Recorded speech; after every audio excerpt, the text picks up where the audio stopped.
இந்திய சினிமாவில் முன்னணி நட்சத்திரமாக இருப்பவர்தான் கமலஹாசன். இவருக்கென்றே உலக அளவில் லட்சக்கணக்கான ரசிகர்கள் இருக்கிறார்கள்.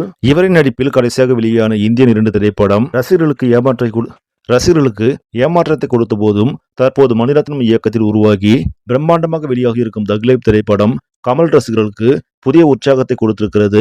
படம் ரசிகர்கள் மத்தியில் நல்ல வரவேற்பை பெற்றதோடு மட்டுமல்லாமல் பாக்ஸ் ஆபீஸிலும் கைப்போடு போட்டுக் கொண்டிருக்கிறது. தற்போது படம் வெளியான 2 நாட்களில் உலக அளவில் 100 கோடி கடந்து சாதனை படைத்திருக்கிறது. அதேபோல் தமிழகத்திலும் 50 கோடிக்கு மேலாக வசூலித்து அசைத்திருக்கிறது. மேலும் சென்னையில் தக் லைஃப் படத்தின் வசூல் எப்படி இருக்கும் என்ற எதிர்பார்ப்பு ரசிகர்கள் மத்தியில் இருக்கிறது. அதன்படி 2 நாட்கள் முடிவில் இப்படம் 6 கோடி வரை வசூலித்திருப்பதாக செய்திகள் தெரிவிக்கின்றன. நாளையும் விடுமுறை தினம் என்பதால் நிச்சயம் இப்படத்தின் வசூல் மேலும் அதிகரிக்க வாய்ப்பிருப்பதாக சொல்லப்படுகிறது. பொறுத்திருந்து பார்ப்போம் தக் லைஃப் திரைப்படம் சென்னையில் எவ்வளவு வசூல் செய்ய போகிறது என்று. இந்த செய்தி உங்களுக்கு பிடிச்சிருந்தா லைக் பண்ணுங்க, ஷேர் பண்ணுங்க, மறக்காம நியூஸ் தமிழ் சேனலை சப்ஸ்கிரைப் பண்ணுங்க. நன்றி.